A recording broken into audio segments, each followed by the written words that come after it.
Hello, നമുക്കിന്നൊരു food ഉണ്ടാക്കിയാലോ? ഞാൻ കുട്ടികൾക്ക് ലഞ്ച് കൊടുത്തു വിടാറുള്ള ഒരു റെസിപ്പിയാണ് കേട്ടോ. നമുക്കിന്നൊന്ന് ഉണ്ടാക്കി നോക്കാം. വെളിച്ചെണ്ണ ചൂടായതിന് ശേഷം ഇതിലേക്ക് ചെറിയ ജീരകം ഇടുക കേട്ടോ. ചെറിയ കഷ്ണങ്ങളാക്കി അരിഞ്ഞ വലിയ ഉള്ളി നല്ലോണം ഇളക്കി കൊടുക്കണേ. അതിന് ശേഷം വലിയൊരു തക്കാളി ചെറിയ കഷ്ണങ്ങളായി അരിഞ്ഞത് അതിട്ട് കൊടുക്കുക. സിമ്പിളായിട്ട് നമുക്ക് ഉണ്ടാക്കാൻ പറ്റുന്ന റെസിപ്പിയാണ് കേട്ടോ. എല്ലാവരും മസ്റ്റ് ട്രൈ ചെയ്യണേ. ഫീഡ്ബാക്ക് അറിയിക്കണം കേട്ടോ. ഗ്രീൻ പീസ്, അതേപോലെ ഇഞ്ചി വെളുത്തുള്ളി പേസ്റ്റ്, മഞ്ഞൾപ്പൊടി, മുളക് പൊടി, മസാലപ്പൊടിയൊക്കെ ഇടുക കേട്ടോ. അത് നല്ലോണം വഴറ്റിയതിന് ശേഷം ഒരു മുട്ട ഉടച്ച് പാരുക.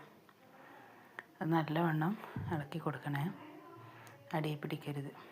ആവശ്യത്തിന് ഉപ്പ് ചേർക്കണം. മസാലയിൽ ഞാൻ ഉപ്പ് ചേർത്തിട്ടില്ല. ഞാൻ ഇതിലേക്ക് ഇട്ടിരിക്കുന്ന റൈസ് പച്ചരിയാണ് കേട്ടോ. നിങ്ങൾക്ക് ആവശ്യത്തിന് ജീരകശാല അരിയോ അല്ലെങ്കിൽ ബസുമതി റൈസൊക്കെ യൂസ് ചെയ്യാം. ആവശ്യത്തിന് കുറച്ച് മല്ലിയില ഇടാം കേട്ടോ, നല്ല ഫ്ലേവർ കിട്ടും.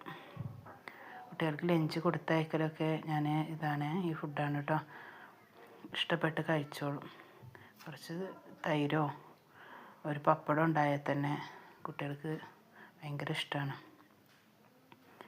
എൻ്റെ വീഡിയോ ആദ്യമായിട്ട് കാണുന്ന ആളുകളാണെന്നുണ്ടെങ്കിൽ എല്ലാവരും ലൈക്ക് ചെയ്യണം, കമൻറ്റ് ചെയ്യണം, സബ്സ്ക്രൈബ് ചെയ്യണം കേട്ടോ.